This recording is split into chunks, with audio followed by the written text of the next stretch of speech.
누구나 한때는 아이였지만 아이를 이해하는 어른은 드뭅니다. 당신은 아이를 마주할 준비가 되어 있나요? 누군가 혀를 차며 말합니다. 요즘 아이들은 예의도 없고 인내도 없고 생각도 없다. 말대꾸가 늘었고 귀를 막으며 고개를 젖힌다며 그들은 한숨 쉬며 이렇게 덧붙입니다. 이건 다 시대 탓이야. 요즘 애들은 폭군 같아. 그 말은 사실 수천 년 전에도 있었습니다. 기원전 그리스의 도시에서 한 노인이 똑같은 푸념을 남겼습니다. 아이들은 어른을 존중하지 않고 스승을 조롱하며 입맛대로만 산다고. 그 노인의 이름은 소크라테스였다고 전해집니다. 그러니 묻게 됩니다. 정말 아이들이 달라진 걸까요? 아니면 어른들이 달라진 걸까요? 스승이라 불리던 이들이 사라졌고 지시하고 통제하던 손은 뒤로 물러섰지만 그 자리에 존중받는 어른이 선 건 아닙니다. 오히려 우리는 아이 앞에서 두려움을 감추지 못합니다. 눈을 맞추는 법도 잊은 채 예의 없는 아이만 탓하고 스스로 존중받을 만한 삶을 살고 있는지 묻지 않습니다. 고대 그리스의 철학자들은 좋은 교육이란 정답을 주는 게 아니라 질문을 던지는 것이라 했습니다. 어떻게 살아야 하는가? 무엇이 옳은가? 너는 지금 왜 그렇게 느끼는가? 이 단순한 물음 앞에서 아이는 고개를 들고 생각합니다. 그리고 어른 또한 자신이 무엇을 놓쳤는지 되묻게 됩니다. 우리는 아이가 조용하길 원하면서 그 아이가 올곧게 자라나길 기대합니다. 하지만 침묵하는 아이는 성장하지 않습니다. 따지듯 묻는 그 말 속에는 세상을 이해하려는 갈망이 있고 당신을 닮고 싶어하는 마음도 숨어 있을지 모릅니다. 니체는 말했습니다. 우리는 아이에게 진리를 가르치려 들지만 아이야말로 우리에게 삶의 진실을 묻는 존재라고. 당신은 아이가 폭군처럼 느껴질 때 그 아이가 무너뜨리려는 건 권위가 아니라 사랑받지 못한 구조였음을 떠올려야 합니다. 그들은 단지 다른 방식으로 세상을 이해하고 싶은 거예요. 당신과는 다른 언어로 같은 진실을 찾고 있는 거예요. 오늘 아이의 말대꾸가 들려온다면 당신도 대답해 보세요. 그건 왜 그렇냐고. 넌 왜 그렇게 생각하냐고. 그리고 조용히 기다려 주세요. 누군가 말합니다. 요즘 아이들은 눈빛부터 다르다고. 어른을 무서워하지도 않고 쉽게 빈정된다고. 그래서 더 엄하게 가르쳐야 한다고. 하지만 우리는 알아야 합니다. 존중은 강요할 수 없고 두려움으로 얻은 순종은 금방 이탈한다는 것을. 당신은 어른이라는 이유만으로 존중받을 자격이 있다고 생각하시나요? 그 믿음은 어쩌면 권위라는 허상을 붙들고 있는 건 아닐까요? 존중은 자라나는 것이라 했습니다. 말이 아닌 태도에서, 눈빛과 숨결에서 피어난다고. 어른이 먼저 아이를 하나의 인격으로 대하지 않으면 아이는 그 눈빛 속에서 불신을 배우게 됩니다.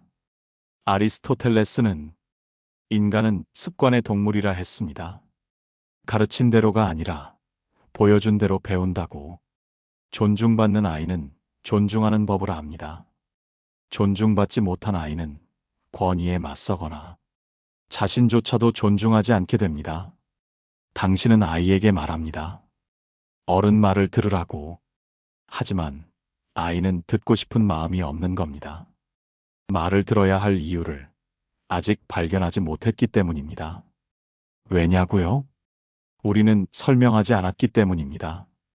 말 뒤에 숨은 뜻도, 삶의 무늬도, 말과 삶이 연결되어야 한다는 것도 그저 명령하고 통제하고 순응하라 했을 뿐이니까요.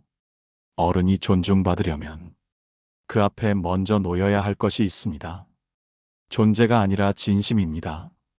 아이 앞에서 실수할 수 있어야 하고 모른다고 말할 수 있어야 하며 그 아이를 통해 내가 더 나아질 수 있다고 믿어야 합니다. 존중은 받고 싶은 사람보다 줄 수 있는 사람에게 더 먼저 다가옵니다.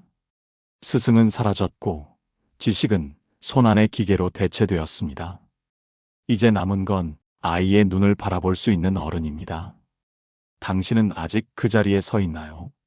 아니면 자리를 내주지 못한 채 오래된 권위의 망령을 붙들고 있진 않나요? 존중은 기다리는 마음입니다. 돌아올 대답이 불편하더라도 그 말 끝까지 들어주겠다는 각오입니다. 그리고 그 마음이 닿는 순간 당신은 다시 아이가 됩니다. 배우려는 눈빛으로 이 세상을 바라보는 존재가 됩니다. 아이를 키운다는 건 마치 어두운 숲에서 길을 내는 일입니다. 어디로 가야 할지, 지금 이 길이 맞는지 확신 없이 걷다 보면 문득 아이가 당신 앞서 걷고 있으면 우리는 불안해집니다. 기다려. 그 길은 위험해. 아니, 그렇게 하면 안 돼. 본능처럼 뻗어나가는 말들은 진심이지만 그 진심이 아이에게 닿는 방식은 조금 다릅니다. 왜냐고요? 아이들은 가르침보다는 모방으로 자라기 때문입니다. 누가 무엇을 말했는지보다 누가 어떻게 살았는지를 기억하기 때문입니다. 노자는 말합니다. 세상을 다스리려 하지 말고 흘러가게 두라고. 그 말은 교육에도 닿습니다. 아이를 붙잡지 말고 흐르게 하라고. 아이에게 책을 읽으라 하기 전에 어른인 내가 책을 즐기는 모습을 보여주는 것. 아이에게 예의 바르라 하기 전에 내가 말 한마디를 정갈히 건네는 것. 그것이 진짜 가르침입니다. 가르침이라는 단어가 무겁게 느껴진다면 조금 다르게 말해볼까요? 아이 앞에 당신의 삶을 보여주는 것. 그게 전부입니다. 불안을 참지 못해 아이를 통제하려 하면 그 아이는 결국 두려움을 먼저 배우게 됩니다. 그리고 언젠가 그 두려움을 밀쳐내기 위해 무시하거나 반항하거나 스스로를 닫아버리게 됩니다. 그렇기에 아이에게 주고 싶은 것을 설교하지 마세요. 당신이 진심으로 살아가는 모습을 조용히 보여주세요. 스승 없는 시대라고들 말하지만 사실 아이는 매일 스승을 마주하고 있습니다. 바로 당신입니다. 문득 이런 질문이 들 수 있습니다. 나는 지금 어떤 어른으로 살고 있는가? 이 아이가 닮고 싶은 어른인가? 그 질문은 아이를 위한 것이면서 동시에 당신 자신의 삶을 위한 질문이기도 합니다. 철학은 언제나 밖을 보기 전에 안을 먼저 들여다보라고 말합니다. 당신은 오늘 어떤 얼굴로 아이를 마주하고 있나요? 그 얼굴에 담긴 진심이 침묵 속에서도 아이의 마음에 가 닿는다면 이미 충분합니다. 우리는 아이 앞에서 많은 말을 합니다. 공부는 이렇게 해야 하고 사람은 이래야 하며 너는 그리하면 안 된다고. 하지만 정작 그 많은 말 속엔 왜가 빠져 있습니다. 그 아이는 묻고 싶은 겁니다. 왜 공부를 해야 해요? 왜 그렇게 살아야 해요? 왜 그건 안 돼요? 그리고 대부분의 어른은 그 질문 앞에서 막막해집니다. 우리는 그동안 너무 많은 정답을 외워왔고 너무 오랫동안 질문을 피해왔습니다. 그래서 아이 앞에서조차 이유 없는 말만 반복하고 있진 않은가요? 스승은 원래 가르치는 자가 아니라 함께 묻는 사람이었습니다. 그 물음의 끝에서 함께 흔들리고 함께 사유하는 존재였습니다. 칸트는 인간을 단순히 복종하는 존재로 보지 않았습니다. 스스로 생각하고 선택할 수 있는 존재라 했습니다. 그렇기에 교육은 복종을 가르치는 것이 아니라 자유 속의 책임을 일깨우는 일이었습니다. 하지만 지금 우리는 자유는 주되 책임은 기대하지 않습니다. 아이는 방치되고 어른은 피곤합니다. 그래서 어쩌다 마주한 대화 속에서도 소통은 이루어지지 않고 말은 서로를 스쳐 지나갑니다. 우리가 아이에게 말이 많아진 건 두려움 때문입니다. 놓치고 싶지 않아서, 실수하게 하고 싶지 않아서. 하지만 아이는 실수 속에서 배우고 고요한 여백에서 자랍니다. 진짜 가르침은 말을 줄이는 데서 시작합니다. 그리고 그 침묵 속에서 아이의 질문을 들을 수 있을 때 당신은 비로소 스승이 됩니다. 어쩌면 우리가 잊고 있던 건 말을 가르치는 법이 아니라 침묵을 견디는 법이 아닐까요? 지금 당신 곁에 있는 그 아이는 누군가 조언을 퍼붓기보단 조용히 옆에 있어줄 어른을 찾고 있는지 모릅니다. 어떤 말도 없이 그저 눈빛 하나로 나는 내 편이야 라고 말해주는 어른. 그런 어른이 되어야 한다고 철학자들은 오래전부터 속삭여왔습니다. 말을 멈추고 들어보세요. 그 아이가 진짜 하고 싶은 이야기는 아직 시작되지도 않았습니다. 우리는 아이를 사랑한다고 말합니다. 그래서 더 잘 되길 바라고, 그래서 더 강하게 키우려 하고, 그래서 때로는 아이의 삶을 대신 결정합니다. 하지만 조용히 들여다보면 그 사랑은 종종 불안이라는 옷을 입고 통제라는 이름으로 바뀌어 있기도 합니다. 그건 내 미래를 위한 거야. 나는 너 잘 되라고 그러는 거야. 그 말 안에 담긴 건 정말 그 아이를 위한 마음일까요? 아니면 내가 견딜 수 없는 불확실함을 덮기 위한 말은 아니었을까요? 스토아 철학자들은 말합니다. 세상은 우리의 뜻대로 되지 않고 오직 우리의 반응만이 내 것이 될 수 있다고. 아이도 마찬가지입니다. 그 아이는 당신의 일부가 아니라 스스로 완성되어 갈 타인입니다. 우리는 아이를 거울처럼 여기곤 합니다. 내가 하지 못한 것을 이룰 수 있기를, 내가 받지 못한 사랑을 대신 누릴 수 있기를. 그래서 점점 더 개입하고 점점 더 조율하게 됩니다. 하지만 그 모든 행동이 사랑이라는 이름 아래 정당화될 때 아이는 점점 자기 삶의 중심을 잃어갑니다. 나는 나로 살아도 괜찮은가? 이 선택은 내 것인가? 어른의 것인가? 이 물음을 품은 채 아이는 혼란을 배웁니다. 니체는 한 아이가 진정 자유로워지기 위해선 그 아이의 혼란을 견뎌줄 어른이 필요하다고 했습니다. 도와주지 않고도 함께 있어줄 수 있는 사람, 방향을 정해주지 않고도 길을 잃는 걸 허락해줄 수 있는 사람. 당신은 그 아이가 넘어질까봐 돌부리를 치우고 싶겠지만 그 돌에 걸려 넘어지며 배우는 게 삶입니다. 그리고 그 옆에 괜찮아, 다시 일어나라고 말없이 손을 내미는 존재가 있다면 그게 바로 사랑입니다. 통제는 당신이 옳다는 확신에서 시작되지만 사랑은 당신도 틀릴 수 있다는 인정에서 시작됩니다. 사랑이라는 이유로 그 아이의 삶을 조작하지 마세요. 사랑이라는 이유로 그 아이의 선택을 빼앗지 마세요.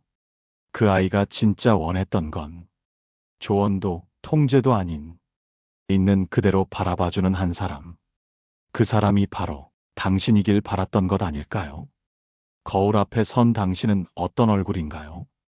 오늘 하루의 피로가 묻은 얼굴인가요? 아니면 끝나지 않은 과거의 상처가 떠오르는 얼굴인가요? 아이는 그 얼굴을 매일 바라보며 자랍니다.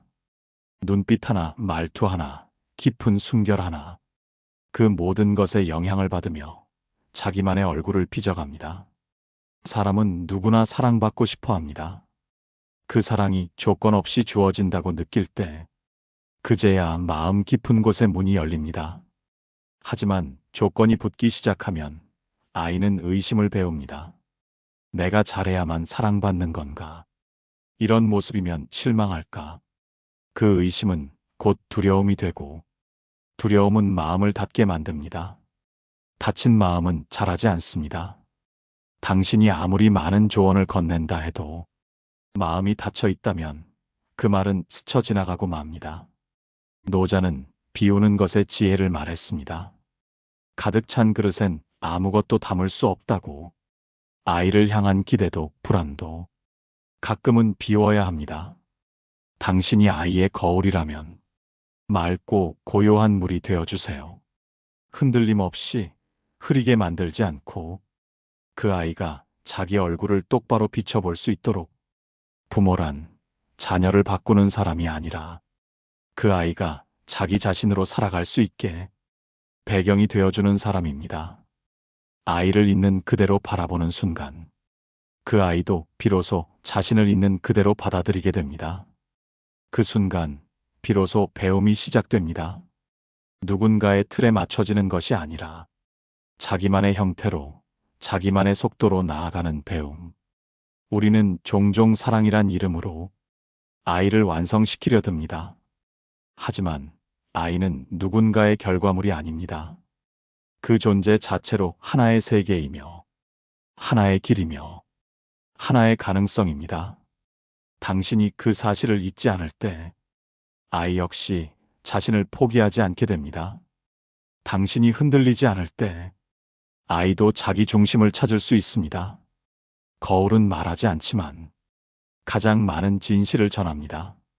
당신이라는 거울 앞에서, 오늘도 아이는 자라고 있습니다.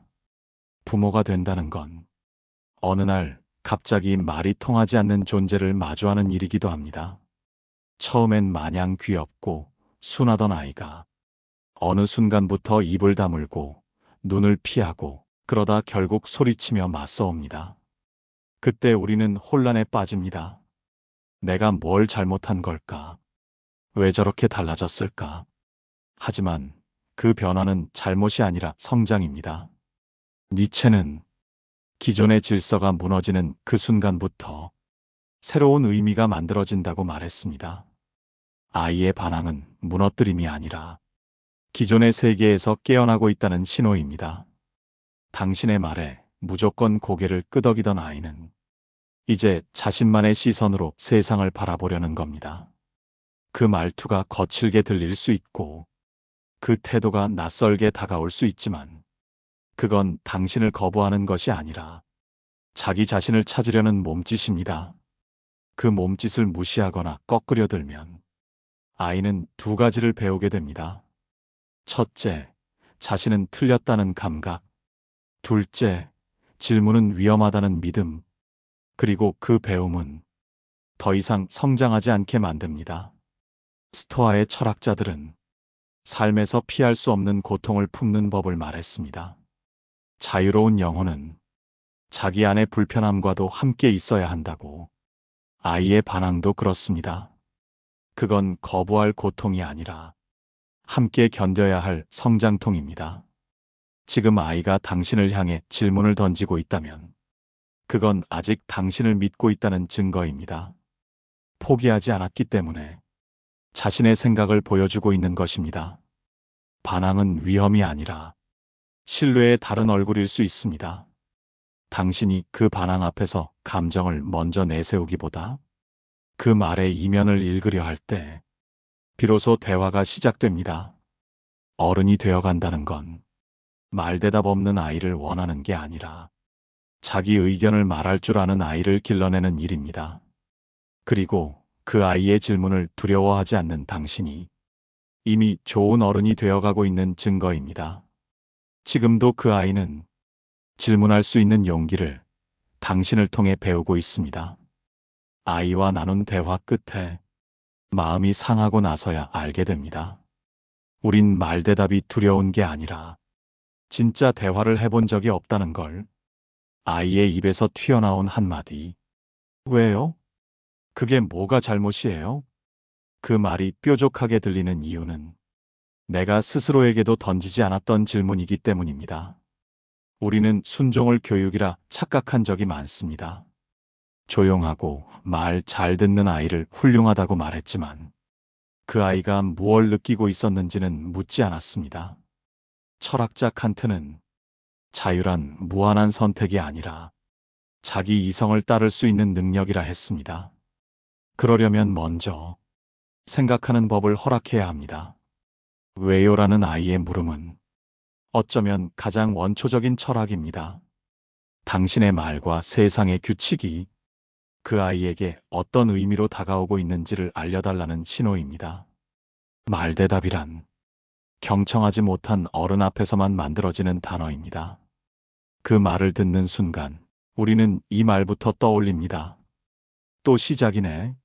하지만 사실 그 말은 아이의 내면이 문을 열고 있다는 뜻입니다.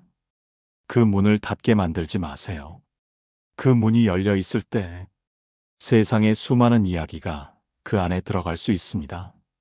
그리고 그 이야기 속에서 아이 스스로 삶을 해석하는 힘이 자라납니다. 존중받은 아이는 말을 조심스럽게 하게 되고, 억눌린 아이는 말을 무기로 사용하게 됩니다. 우리가 듣고 싶지 않았던 그 한마디가 그 아이에게는 오랫동안 삼켜온 울음일 수 있습니다. 그리고 그 울음이 말이 되는 순간 그 아이는 드디어 자신을 지켜내기 시작한 겁니다. 우리는 그동안 너무 오랫동안 가르치는 말만 준비했고 듣는 마음을 준비하진 못했습니다. 하지만 이제는 말대답이 아닌 말의 시작으로 듣는 귀가 필요합니다. 그렇게 한 문장씩 서로의 진심을 열어가는 일. 그게 바로 가르침이고 그게 바로 함께 자라는 길입니다. 오늘 그 아이가 건넨 말 한마디를 한 번만 더 곱씹어 주세요. 어느 날부터 말이 줄어든 아이. 예전엔 묻기도 하고 웃기도 하던 아이가 요즘은 자꾸 방으로 들어가 문을 닫습니다.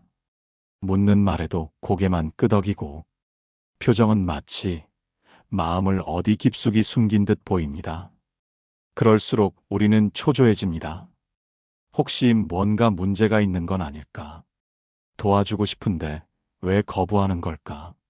하지만 침묵은 언제나 부정의 신호만은 아닙니다. 그건 아이가 생각을 정리하는 시간일 수 있고 말로 표현하기 어려운 감정을 다루고 있는 순간일 수 있습니다. 그리고 무엇보다 자신의 속도를 따라가고 싶다는 몸짓이기도 합니다.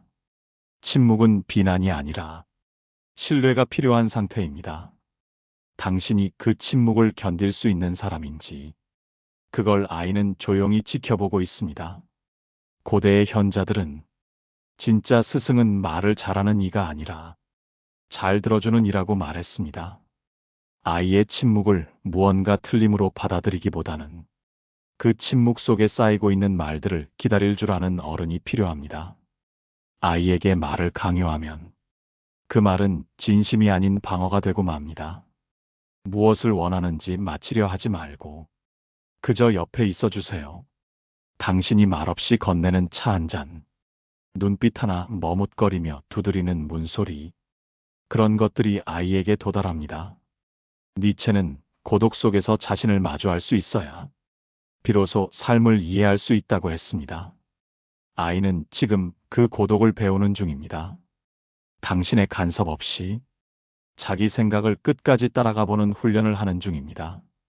물론 불안하겠죠. 말이 없다는 건 마음도 다친 것 같고 혹시 멀어진 건 아닐까 걱정도 됩니다.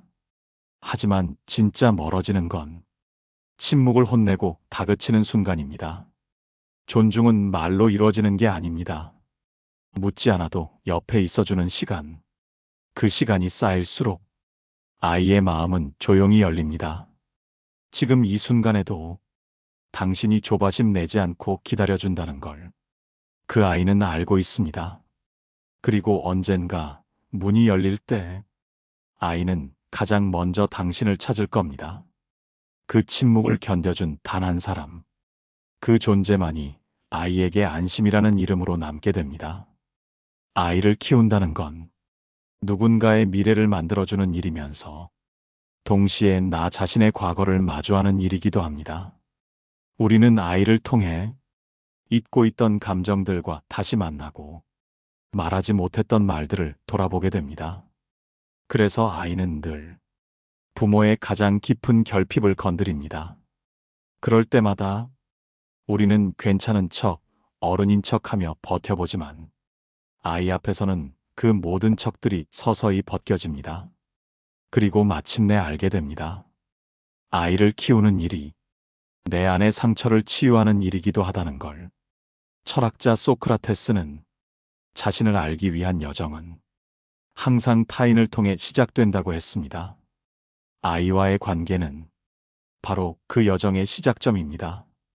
아이를 변화시키려 하기보다 그 아이 앞에서 내가 어떤 사람인지 조용히 돌아보게 되는 시간. 그건 단순히 양육이 아니라 공존이라는 철학의 연습입니다. 지금 우리에게 필요한 건 완벽한 부모도 모든 걸 이해하는 아이도 아닙니다. 서툴지만 서로를 향해 한 걸음 더 다가가려는 마음입니다. 그 마음이 있다면 때로는 부딪히고 오해하고 침묵하더라도 결국 다시 손을 맞잡을 수 있습니다. 아이에게 중요한 건 당신이 항상 옳은 사람이 되는 것이 아니라 실수해도 책임지려는 어른이 되어주는 것입니다. 그리고 그 모습을 통해 아이도 자기를 이해하고 타인을 받아들이는 법을 배워갑니다. 우리는 같은 세대를 살아가는 사람은 아니지만 같은 질문을 품은 존재들입니다. 어떻게 살아야 하는가? 어떻게 사랑해야 하는가? 무엇을 진심이라 부를 수 있는가? 그 질문을 포기하지 않는다면 아이와 어른은 서로의 거울이자 스승이 됩니다. 한 사람이 성장한다는 건 언제나 다른 사람의 시선을 통해 자기 삶을 다시 써내려가는 과정입니다. 그 길 위에 지금 당신과 그 아이가 함께 걷고 있습니다. 완성되지 않아도 괜찮습니다. 서로를 바라보며 살아가는 이 길 자체가 이미 철학이고 이미 사랑이기 때문입니다.